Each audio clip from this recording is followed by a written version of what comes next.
planets are totally different, or because they don't exist. For example, there's no atmosphere on the moon.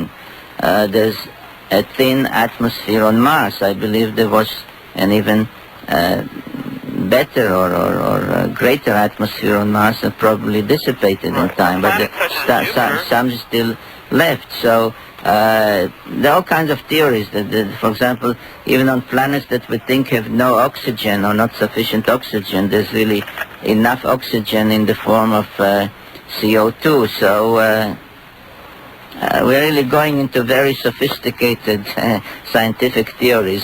In a way, Craig, it sounds like if they come to Earth, it's like going to a South Sea island where the weather is very warm and balmy, as far as I'm concerned. I think the answer to your question really lies in what I consider to be the basic question, and that is, in view of all the knowledge that the Sumerians had 6,000 years ago, knowledge of astronomy and other sciences, how could they have known all that unless what they said, that those who had come from that planet told them?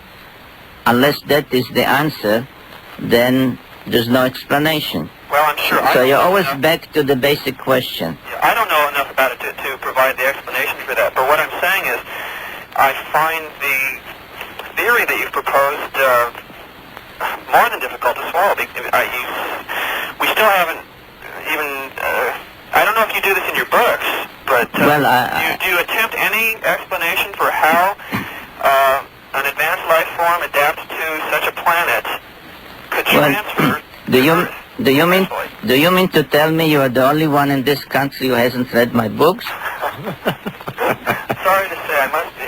Well, I think that Bill Jenkins will invite me again next year, and after you read the books, ask me again questions. I'm sure you'll find some answers in the books. Well, do you actually discuss this specific question? Well, I discuss it in various aspects, scientifically, and from those texts.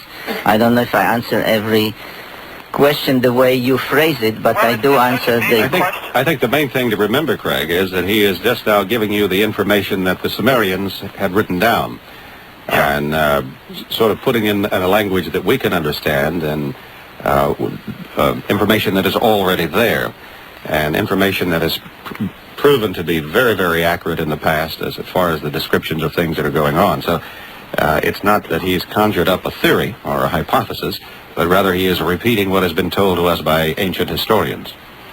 Well, okay. In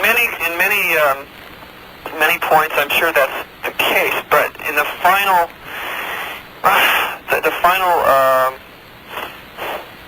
I don't know how to put this. I know how to put it. I'm going to have to go to a commercial. Yeah, I know that. Okay, Craig. Well, I can't say I can go along with it.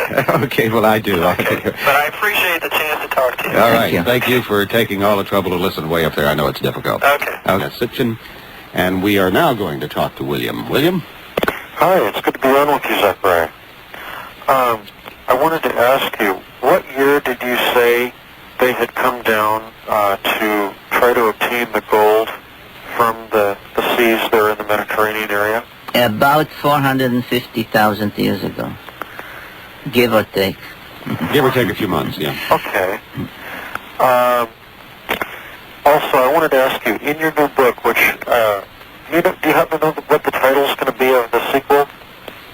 Yes. Okay. In there, do you know, how to explain this? Do you sort of draw any conclusions as to what the encounter will be when that planet comes into our solar system?